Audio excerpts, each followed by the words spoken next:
it makes no sense to me. Also, Liam Delap being on there, I was like, this isn't fair because like maybe you should be able to get relegated, but if it feels like you shouldn't be able to be relegated and be on the Premier League. Palmer's there. I don't understand that one. Quality player though. Oh yeah, Palmer as well. Yeah. So yeah, Miles was robbed there, but honestly, with those sorts of things, I don't really care massively. I'm with you with that, man. At the end of the day, you know, Miles Lewis-Skelly's whatever his task, him and Wanyeri to a degree, to be fair, whatever their goal was at the start of this season to where they are now, that's all you can ask for, man. All the trophies and individual trophies, it all comes with whatever it comes with. I'm sure you've seen this, yeah, but like, we're going to, obviously, as we close out, we're going to move this on to transfers. If Arsenal only have 100 million to spend on new signings, how does that make you feel? Do you think that's enough? No, I don't. I also don't really buy that personally. I think crazy if true. Yeah, I don't see that personally. Yeah, I don't know, but like obviously, I think based on how we're moving and the people we're talking to, doesn't feel like a club with only 100 million to spend. Yeah, I mean, if it is true, then that is incredibly concerning, and I'd be questioning the PSR position that we're in. But ultimately, I look at our commercial jumps off the field. I look at our finishing in the Champions League places. We got even further than the Champions League this year, which is another bit of revenue. Everyone go buy the new shirt, man. Every penny counts. Yeah, we've got some sales. Yeah, as long as we all buy the shirt. Yeah, but like I find that. I just find it gut sense quite hard to believe we only have 100 million. That's like Brighton's budget. Do you know what I mean? Like I don't buy that. I mean, I just think it's rage bait. Now, I'm sure you've seen us linked with Nico Williams and Rodrigo. Would you make of those two players? Which one would you prefer? Do you think we could end up with? Do you actually think we'll end up with either?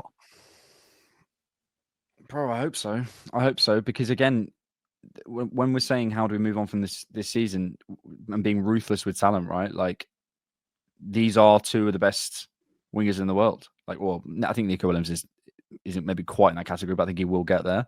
But Rodrigo is objectively one of the best wingers in the world, and if he's available, it's similar to the Højlund thing. It's similar to the Wirtz thing, whatever. Like talent like that.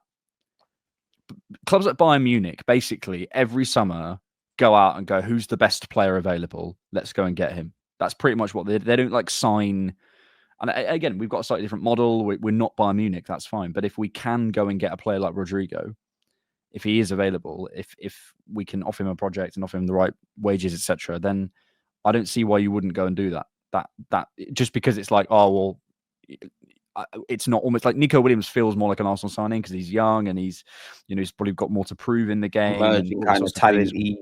Yeah, we signing established stars who are going to come in and also Rodrigo is not a egotistical kind of forward who's just going to do nothing. He's a proper player. He'll work hard off the ball as well, which Arteta would love. Exactly. So yeah, I Nico Williams feels very much the Arsenal signing, but I want it maybe to be the new Arsenal signing would be a Rodrigo, and I would. That's a market opportunity, man. That is what you call him. If he genuinely wants to leave, I mean, the only caveat with that is Arsenal and everyone will throw their hat into the ring in it, but dreams are there in it. I didn't believe we'd sign a Aubameyang, Mesut Ozil, or Alexis Sanchez, and I know it's different, but I was proven wrong. So you never know. I mean, I've titled it. Who would you prefer out of Gyokeres and obviously Benjamin Sesko? Have you changed your thoughts on Gyokeres? I can't say I have. Look, I think Gyokeres has some attributes that absolutely do help. Kick ball hard at net. Poaching, transitions, but there's just for me in terms of looking after it and build up, in terms of in the air, in terms of just his technical quality. Like I just recommend everyone to go and watch him. Like even just his goals, like watch the build up to his goals. He's not a particularly clean technician, whereas I think Sesko maybe is less refined as a finisher, as a ruthless finisher.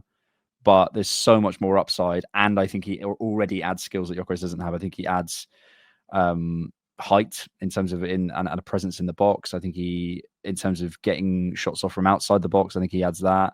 I think if you put Sesko in the right positions, he gives you the upside that you think that Gyokeres would give you, and also will be able to sort of scale to other aspects of his game. I think ultimately Gyokeres, I just can't see looking after the ball well enough in the Premier League. I think if you look at a lot of his goals, they're scored drifting to the left, cutting in a defender who some of the Some of defending the that defending is dodgy, I see must against him admit. is really, really poor and burying it bottom corner. I just don't think he'll get that space in the Premier League. Whereas I think Sesko's a lot more to his game, even if he maybe hasn't refined that, final action. So then, like, why do you think it's changed then, Matt? Like, is it just a Berta thing? Because Berta apparently liked him at Atletico Madrid. It felt like as soon as Berta was announced, David Ornstein came out and obviously said we're looking at Gyokeres. Like, do you think Berta is a bit different to the Arsenal project in that it always feels like we're looking after tomorrow, not necessarily today? I only say that because obviously Gyokeres, fair enough, he might not have the potential that Sesko has because obviously Sesko's younger, but he's 26. He kind of understands his job. He's played in a couple of leagues now. He's kind of ready right now. And even with that, you could throw in the fact that it seems like we're keen to keep Trossard on Partey. Like, what do you think? Why do you think there's been a change, or why do you think Berta's so keen on a Gyokeres? Is it the fact that he's 26 and it's win now mode and we need to get away from potential? Probably, and I think he's probably looked at it at Atletico Madrid, where I think he make it a little bit more sense, and gone, yeah, that makes sense. Also, for the price, Gyokeres, like, as a kind of, as an idea, makes a lot of sense. Ultimately, we're not blind to the fact there's many, many options out there. There's Ekitike, Joao Pedro, there's Benjamin Sesko, there's Victor Gyokeres. I think Gyokeres makes sense as an option because of the money, and because he's done it in various leagues and in the Champions League, and he does make sense. I'm not when I say Gyokeres I don't love, it doesn't mean, if we signed him for £50 million and pretty low wages, honestly, that's a brilliant signing. If he scored goals, you're celebrating. So I don't Exactly. think people can misunderstand you in that regard. Exactly. And if he bangs, of course, we'll be buzzing. It's just as an option, like, he's one of the options. I imagine he's gone up the list because probably before, but also, mate, maybe you need someone who's just in those sort of boardrooms going like, right, come on, like, let's have a look at this guy, like, and maybe a targets that we wouldn't necessarily previously look at because they don't get through the limitations. I think Arteta initial entry requirements. Arteta loves versatile, young, room for growth, etc. And we've looked Saliba, Gabriel, Saka, Rice. Like, he's right about that. Those guys have grown into those players, but we're trying to win now. Yeah. And I think Sesko could grow into that player who is just a complete, Saka is a complete right winger. Saliba, Gabriel, yeah, they have the strengths and weaknesses or whatever, but they're complete players. I think that's what Mikel wants to invest in, which is fair, because that means you don't limit the system. And Sesko, I think, can be that in 2 to 3 years. But Gyokeres has his limitations, but he also has his massive strengths. And maybe that wouldn't get through the entry requirements, as you say. Am I being greedy for saying maybe I know we're not going to get 2 strikers, but could there be a scope for, if not necessarily these 2, but 2 strikers in a sense of, I know Kai Havertz, and I wonder what happens with Kai if he plays in midfield more, but could you make a case of, Gyokeres is your right now guy, your proven kind of talent, knows his role, and then you've got Sesko, who's also right now, but it's more short, medium, and long term. Am I being a bit greedy or simplistic in thinking, 2 strikers could do the world of good here? Look, it has to be on the table. We need a revamp in that department, regardless. Who's staying? Saka is definitely staying. Kai Havertz is definitely staying. Jesus, we can't move on. Martinelli and Trossard, they're on the table for me, at least. It's up in the air, yeah. I think for me, with Martinelli, look, I love Martinelli. I'd love him to work out at Arsenal. I just think you have to facilitate him. Basically, it's about, okay, you can go and buy him an overlapping fullback and get him in central touches. We're past all of that now, man. But, like, do you believe in that talent? Because if you're buying an overlapping fullback, where's Miles going? Where's Declan stood? Like, if you're pushing the team to him, if he's getting more touches, because Saka's getting less touches, it's like you and it's basically, do you believe in that talent?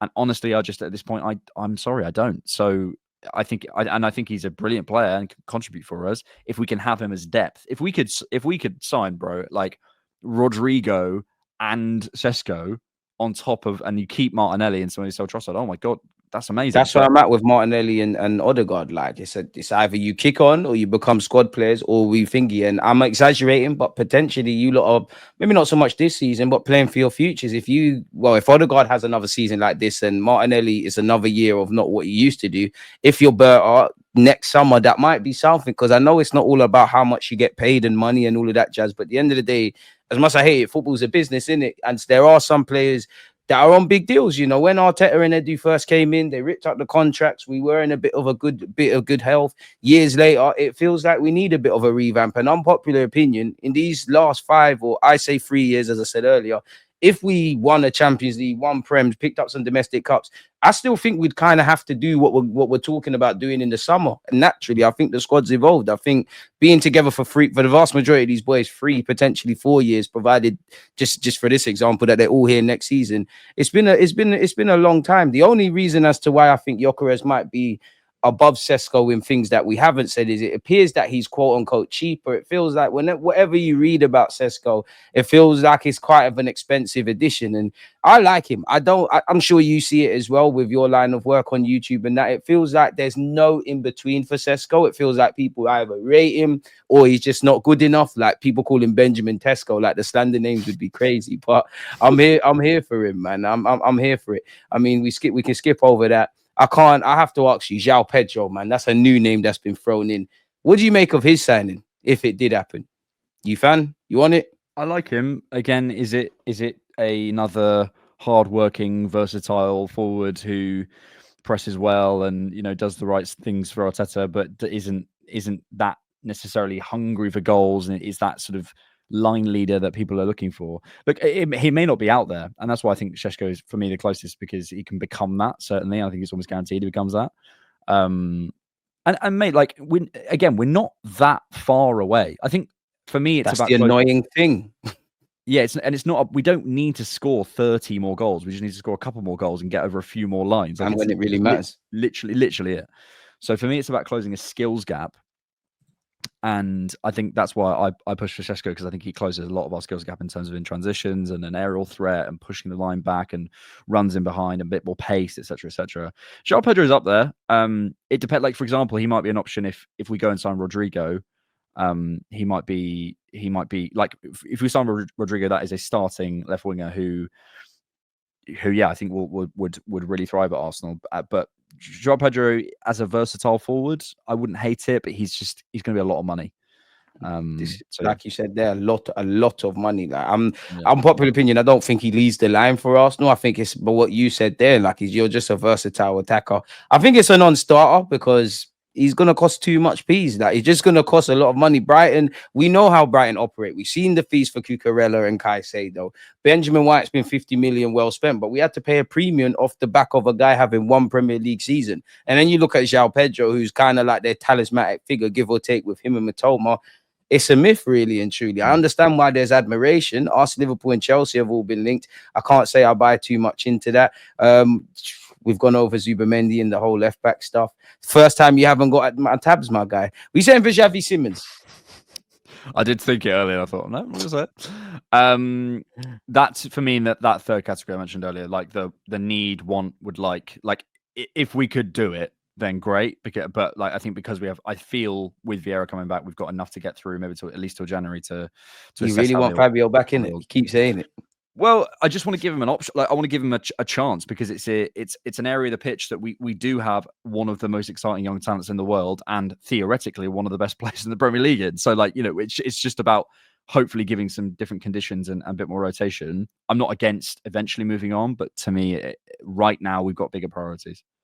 What are you saying for Partey? Because it seems like we want him to stay. It seems like he's wanting to stay as well. He's rejected offers from Saudi Arabia. It feels like a bit piggybanking off what I said as well. It feels like Bert has kind of changed it. Like, what do you think of Partey staying, especially with Zubamendi coming in? It's just not for me. I want new legs in the midfield. I like in terms of him turning over the shoulder and running. He's towing a caravan at this point, mate. Like he's been brilliant in possession. He has at points this season. He's stayed fit. Fair play to him. But it's the first out of his 5 years of contract. He's stayed fit. He's making Atalanta mistake, the not closing Pedro Neto down. He's the back post against Villa, the 2 goals against PSG. He's at fault for. Nah, man. He's just